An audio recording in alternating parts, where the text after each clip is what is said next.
sumasabog ang mga kontrobersya, walang tigil.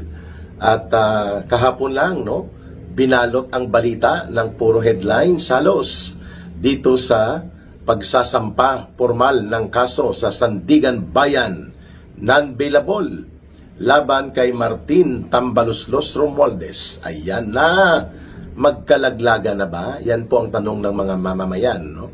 Isinampa po ang mga kaso na plunder, direct bribery, and multiple counts of malversation or technical malversation laban kay Martin Romualdez. Isinampa ng ombudsman and non-bailable cases yatang dalawa dito, mga kababayan. At na-raffle po ito. Pag sinabing na-raffle, na-i-assign na po, no? Pagkatapos ng raffle, napunta po sa 7th Division ng Sandigan Bayan. Ang Sandigan Bayan po, ito ang special court dedicated sa Pilipinas para sa paglilitis hinggil sa mga kaso ng katiwalian at korupsyon involving mga matataas na opisyal ng gobyerno. Ayan. So, kaagad po, nag-timing si Romualdez na nagpadala siya ng sulat kay Speaker Budget D sa Ombudsman at ganoon din po sa Department of Justice, no? At nagsasabi siya na magkakaroon siya ng angioplasty procedure sa kanyang puso sa Singapore. At humihingi siya ng at least 14 days na pagkakaroon ng travel authority dahil mayroon na pong nauna na inilabas na Immigration Lookout Bulletin ang Department of Justice. At pati na rin yata ang Ombudsman mayroon din noon tungkol sa kanyang kinakaharap na investigasyon sa pagkakasangkot sa malawakang anomalya at korupsyon hinggil po sa mga ghost flood control projects. Well, ang ombudsman ay hindi pumayag. Wala tayong reply kung pumayag ang Speaker of the House, Budget D, dahil po member si Martin Tambaluslos ng House of Representatives, no? At alam natin, siya pa rin po ang nagmamando halos sa mga maniobra dyan sa House of Representatives. Ngayon, ang ombudsman, nagpahayag si Ombudsman Boying Rimulya na hindi sila pumayag at hindi nila pinayagan din na basta na lang makapag-travel abroad si Martin Romualdez with clear intent on the part of the ombudsman na pigilan ang pag-alis ni Romualdez dahil naniniwala si Boying Rimulya na magkakaroon ito ng negatibo na pananaw. Kung saan, sasabihin na naman, ayan, sinampahan ng kaso pero pinatakas. Obvious, no? Medyo may tama doon sa pananaw na yon na binigay ni Boying Rimulya. Pangalawa, binanggit din po ni Ombudsman Rimulya na naniniwala sila na baka another Saldico case na naman ito at mahihirapan silang hanapin o pabalikin si Romualdez sakaling makakalabas na ito dahil sasabihin niya hindi pa tapos ang pagpapagamot niya hanggang sa lumipat ito at makatravel na papunta sa ibang bansa. Kung saan alam naman natin marami siyang properties na pwedeng pagtaguan niya sa Estados Unidos. Mayroon ding sinasabi na meron siyang properties doon si Romualdez sa Espanya, dito sa first class, no? At exclusive na villas sa Soto Grande na nakaharap yata yan sa Mediterranean Sea ang properties na ito, and itinuturo nga na hindi lang si Martin Tambaluslos ang may property sa Soto Grande. Well, those are possibilities na pwedeng tumakas nga, umalis at wag bumalik sa bansa si Romualdez kapag napayagan po siya na hindi hindi napigilan ang kanyang pag-travel. Ang banggit pa ni Ombudsman Rimulya, si Martin Romualdez ay mayroong kakayanan naman na magpagamot dito. Kung may sakit siya sa puso, edi mas lalong may sakit sa puso ang taong bayan. Dahil sa ginawa nila ng pinsan niyang si Marcos sa malawakang pandarambong at sistematikong pangungurakot at paglimas sa pundo ng pamahalaan sa kabanang bayan. Anyway, ang banggit ni Boying Rimulya, itong heart condition na binabanggit ni Romualdez, kailangan ito i-clear sa korte. Kasi anytime soon, dahil nag-raffle na ng kaso, pwede na pong magpapalabas ng arrest order laban kay Romualdez. At kapag lumabas na ang arrest order, maybe 1 week, maybe 10 days, or maybe less, ay pwede na siyang arestuhin. At ito ay non-bailable. Non-bailable po, papareho din po sa isinampang kaso kay Bong Revilla. Kaya naman siguro yung timing na nakikita ni Romualdez na mukhang mahirapan siya na lumabas doon sa diskarte nila Marcos at Romualdez na magkaroon ng kaso laban sa kanya, kasama po sa sasampahan ng kaso din si Senate President Chis Escudero, plunder din yata, ay magkakaroon siya ng rason na hindi mo na humarap sa korte dahil mag-undergo siya ng angioplasty procedure sa kanyang sakit sa puso, di umano. Wow, timing ano? Pero hindi lang po doon nag-attempt si Romualdez, mga kababayan, na pumalag sa pamamagitan ng pag-iwas sana na siya ay makustudi o maaresto ng korte.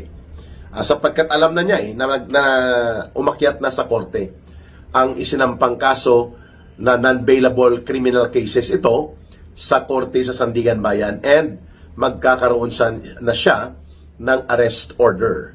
Now, tiniming din niya na ideklara na mayroon siyang sakit para may dahilan siya na umiwas, magmaniobra, at alam natin na taktika yan ni Romualdez na isa publiko na siya ay sumasailalim o magsasailalim sa tinatawag na angioplasty procedure. Well, kung totoo yan, karapatan po yan ng sinuman, even si Martin Romualdez na humaharap sa mga mabibigat na kasong kriminal sa pandarambong at katiwalian, karapatan pa rin po niya yan na mag-seek out ng medical support sa kanyang kalagayang pangkalusugan.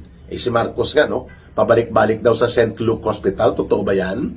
At mayroon siyang mga ina-undergo na medical procedures and medical tests na hindi naman ibinubunyag sa taong bayan. Nagtatanong tuloy ang mga mamamayan kung totoo po yan, mga kababayan. Dahil yan ay obligasyon din ni Marcos Jr. na ihayag sa publiko na maging transparent at honest ang pag-uulat ng kanyang health condition.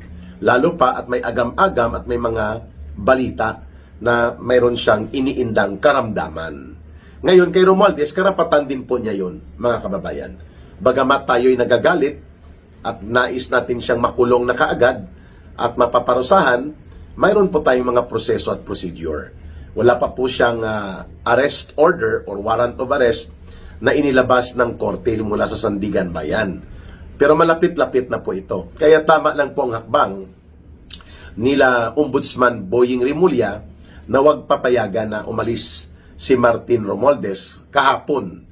So we don't know if the court, ang Sandigan Bayan, ay mag-aakto na papayagan siya ng temporaryo na kalayaan niya na mag-travel, sapagkat on the part of the Ombudsman, on the part of the Department of Justice, I think, mayroon na pong pagtutol na hindi bigyan ng travel authority si Martin Romualdez. Maliban po sa gimmick niya, or gimmick man yan, na inihayag niya in public na mayroon siyang hinaharap na issue for supposedly medical procedure involving angioplasty sa kanyang puso, naglabas din po si Martin Romualdez kahapon ng pahayag na mayroon pong elemento ng mga pagbabanta. Sinabi niya, hindi daw siya sangkot sa katiwalian dahil parang ministerial lang. Di umano, no? Pag sinabing ministerial, pumipirma lang daw siya sa budget bill na isinusumite sa kanya para i-transmit nila papunta sa presidente. Matapos daw ang mga hearings na ginagawa sa iba't ibang committee at pati na sa Committee on Appropriations. Well, hindi totoo yun. Sapagkat ang National Expenditures Program, bago pa po yan isumite sa Kongreso, nag-uusap po si Martin Romualdez, sila Marcos at ang mga grupo nila ni Saldico upang papaano ang mga pundo igagalaw, ililipat at kamadahin. Because those actions at mga pangyayari na yan ay ibinunyag mismo ni Saldico. Hindi totoo na si Martin Romualdez ay parang ceremonial function lang. Pag sinabi mong ministerial, no. Every bit and every page at nilalaman ng budget na kinakatay at ginagawang sindikato involves si Romualdez. And that was emphasized no less than by Saldico.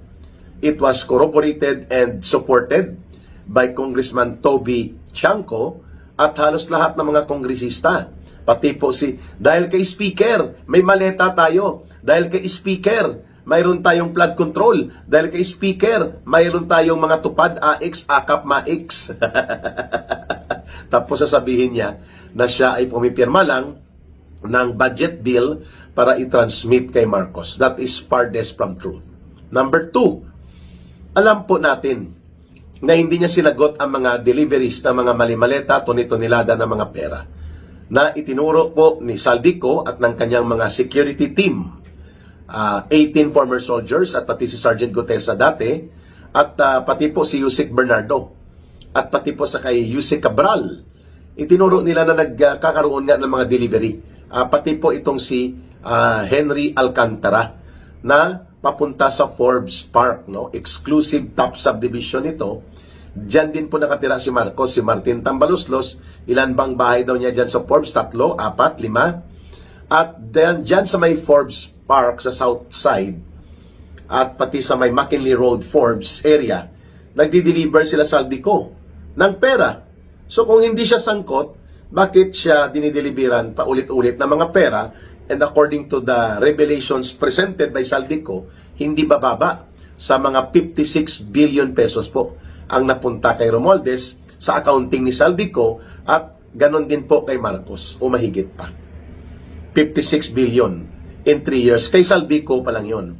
So, hindi kailangan ni Martin Tambaloslos na magkaroon ng projects na pagkakakitaan niya at kukulimbatin sa distrito niya sa Leyte. That would be too obvious.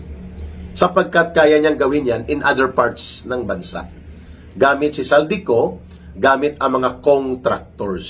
Ayun. Di po ba, sa salaysay ng Diskaya couple, sa kanilang joint affidavit na pinagtakpan at ibinasura ni Ping Lacson, nung panahon po na si Senator Marcoleta pa ang nasa Senate Blue Ribbon Committee, ipinakita ni Diskaya na si Saldico at iba pa mga kongresista na lumalapit sa kanya para ibigay ang mga projects, i-undertake niya at nagka-cash advance. Kasama sa cash advance, ang inihingi na tarifa ni Martin Tambaloslos na umabot ng 15% para sa kanya. Or at least 10 to 12%. So, hindi niya kailangan talaga na siya mag-implement ng project ng mga sinasabi niya na ang pag-implement ng project, ang pandaraya, ang substandard or mga ghost projects na yan, ang pagpapalabas ng pundo, hindi kongresong gumagawa. Tama. Pero sila ang nagka-cash advance mula sa mga kontraktor na sindikato at kriminal na kasabwat nila, which was earlier revealed sa unang salaysay na sinumpaan ng mag-asawang Diskaya nung ang Senate Blue Ribbon Committee chairperson pa ay si Senator Marcoleta.